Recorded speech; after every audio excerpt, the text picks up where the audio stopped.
I thought I'd prepared myself for it.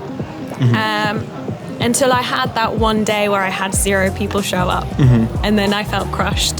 So I guess it's like something you can't really fully prepare yourself for until you experience it.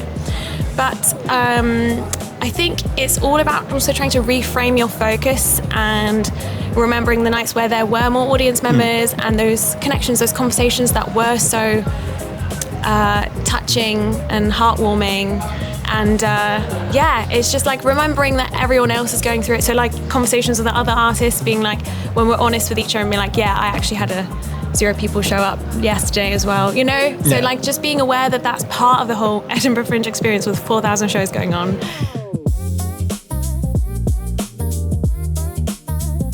So I'm Jeff from the Scotsman, and I'm here with Lucy. And tell us a bit about your show. Okay, so my show is called Chameleon Mirage. It's about how I've always felt like a chameleon and my mirage of always chasing a sense of home and like an internal sense of belonging. And it comes from like my multicultural, globally mobile upbringing as well as my late diagnosis of ADHD. So yeah, it's like a very show that's like, about searching for identity and meaning. And you're doing it on your own, right? Yeah, completely by myself. I was a secondary school English teacher until about last August, and I left it to, pursue the arts and funded it myself with like my savings from teaching and still doing some private tutoring. And it's been amazing to be able to put something together and have complete creative, artistic control, but it's also been a very solitary experience. And at times, I've not known who to turn to for support, where to have like networks or whatever. So I really love to be able to have this opportunity at the Artist Village, staying at the QMU accommodation, where I've really felt like a warm presence of uplifting artists, whether they're also solo artists or in, ensembles of, larger groups, but it's felt really supportive and lovely. It was nice, because I was just saying, I can imagine it can be quite lonely if you're here on your own, but... Absolutely, yeah. And I heard a lot about that before coming here, how like sometimes you'll have 1 audience member or 0 even, and like flyering can be so mentally draining. And then, if you come home, you don't have your family and friends with you. Like I've heard it can take a really big emotional toll on artists, and I was a bit worried about that. And it's just been really lovely. Like I clicked with my flatmates from the get-go. They arranged some really nice socials. There was like a welcome drinks, there was like a breakfast, and I met loads of people from there. So it's been really, really lovely. It must be weird, like turning up at student halls and then just meeting all these new people, plus having to put on a show yourself. Yeah. It's definitely brought back memories. I've felt like Freshers Week all over again.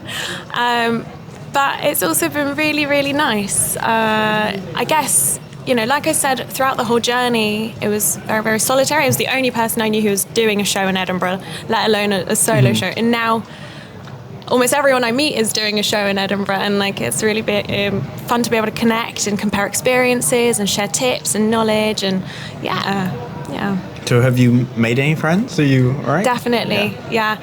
And I live close to London, and I've met also quite a couple artists who also are either London-based or nearby. So I think it won't just be even just for this month here, but I think I've formed some connections that will last even beyond August 2026, which is super exciting. And this is your first Fringe. What made you come here? Like, it's such an iconic thing. What made you come?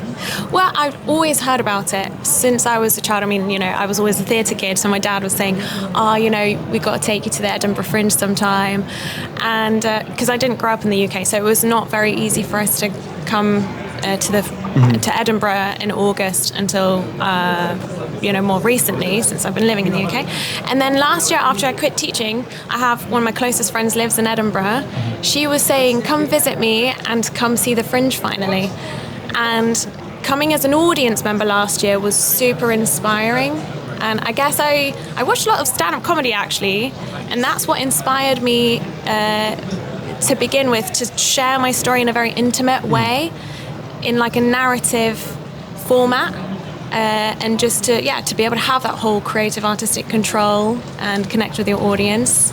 in like smaller, intimate spaces. And just the whole energy of Edinburgh in August is something else entirely. I've never felt anything like it. So I was just saying, I have to come back. I have to come back, and I have to do a show myself.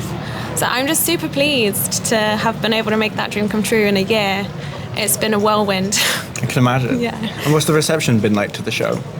So I've not had like sellout shows yet. Like the audience numbers haven't been very high, but whoever's come across the show, like, you know, the 5 to 10 people that come on a daily basis, they seem to really connect with the story and to really be touched by it. And I've been getting some really wonderful audience reviews on the site, which I'm so grateful for. And like, I've been having some really wonderful chats with the audience members after, because I always say, you know, I'm going to hang around if anyone wants to share what they thought or tell me how they connected, because I think I get to the core of some feelings that no matter what your own particular circumstances have been, you can find a way to relate to.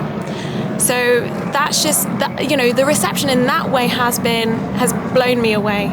And seeing people connect, I guess for a very long time I felt I was very alone in these emotions of alienation and not fitting in, the cultural confusion, the social masking.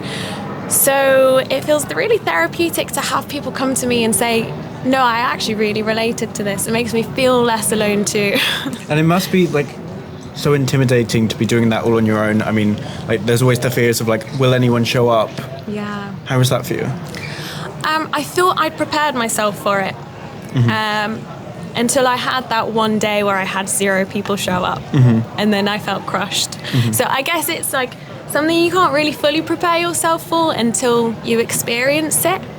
But I think it's all about also trying to reframe your focus and remembering the nights where there were more audience members and those connections, those conversations that were so touching and heartwarming, and it's just like remembering that everyone else is going through it. So like conversations with the other artists, being like, when we're honest with each other and being like, yeah, I actually had 0 people show up yesterday as well, you know? So like just being aware that that's part of the whole Edinburgh Fringe experience with 4,000 shows going on. Well, it feels like it's a rite of passage, you know what I mean? Yeah, exactly. Like, it happens to everyone. Yeah. But yeah, so where can people come and see your show? So my show is on at Hill Street Theatre, part of Braw Venues. It's venue 41. And it's on at 8:45 p.m. every night. So, yeah. Great, well, thanks for speaking to us. Thank you so much. Cheers.